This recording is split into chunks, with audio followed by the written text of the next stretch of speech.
ধন্যবাদ আপনারা প্রেস মিডিয়াকে আজকে আমাদের এখানে আপনারা যথেষ্ট অংশগ্রহণ করছেন এবং কাভার করছেন।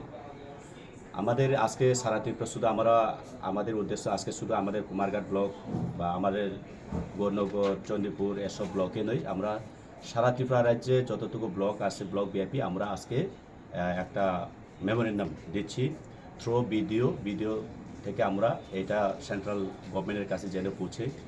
কেননা এইখানে আমাদের পয়েন্ট আছে যে আমাদের বিগত কিছুদিন আগে যে আমাদের ত্রিপ্রাসা অ্যাকর্ড করেছে এটা যেন মাননীয় ইন্ডিয়া গভর্নমেন্ট যেন খুবই শীঘ্র অতি শীঘ্র এটা ইমপ্লিমেন্ট করে প্রথমত, এবং এইখানে আমাদের বিগত 2021 থেকে যে আমাদের এডিসি ভিলেজ কাউন্সিল নির্বাচন হয় নাই, যে টেনিউর শেষ হওয়ার পরে যেন এটা রাজ্য সরকার এবং বর্তমান আমাদের রাজ্য ইলেকশন কমিশন ওনারা চিন্তাধারা ওনার সুবুদ্ধি দিয়ে ওনারা যেন এই ইলেকশনগুলো তাড়াতাড়ি অতি শীঘ্র করা হয়।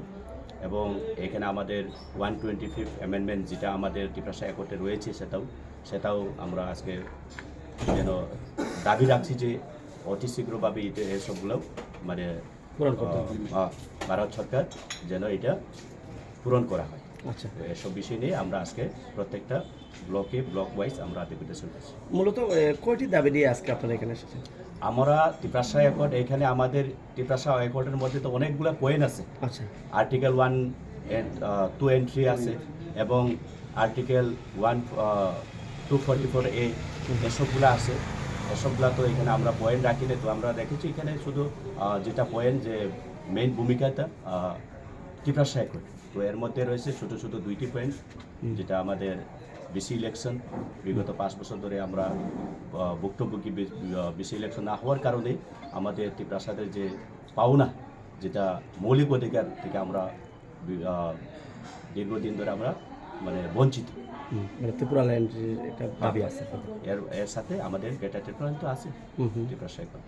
আচ্ছা, আজকের এই ডেপুটেশনকে কিন্তু নেতৃত্ব হিসেবে কারা কারা এখানে এসেছেন? আমাদের এখানে রয়েছেন আমাদের রাজ্য জিসিএফের সভাপতি রঞ্জন সিনহা মহোদয়, রয়েছেন আমাদের অনুভূতি জোনাল ডেভেলপমেন্ট কমিটির চেয়ারম্যান বিপুল দেববর্মা মহোদয়, রয়েছেন আমাদের রাজ্যের TWF কমিটির সদস্য কেন্দ্র কমিটির অন্যতম সদস্যা মঞ্জুরানী দেববর্মা, রয়েছেন আমার দোনালবাই ওয়াইটিএফ সেন্ট্রাল কমিটির মেম্বার এবং আমি নিজে ব্যক্তি।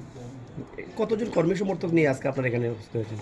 আপনারা দেখতে পেয়েছেন, আপনারা ক্যামেরা মনে হয় আপনারা ক্যাপচার করেছেন, সেটা তো আর মুখে বাসা বলার দরকার নাই বলে মনে করি না। মূলত পাবিয়াচড়া এবং ফটিকরা অ্যাসেম্বলির দুটি বিধানসভা কেন্দ্রে এখানে কর্মীরা এখানে। ধন্যবাদ, থ্যাংক ইউ।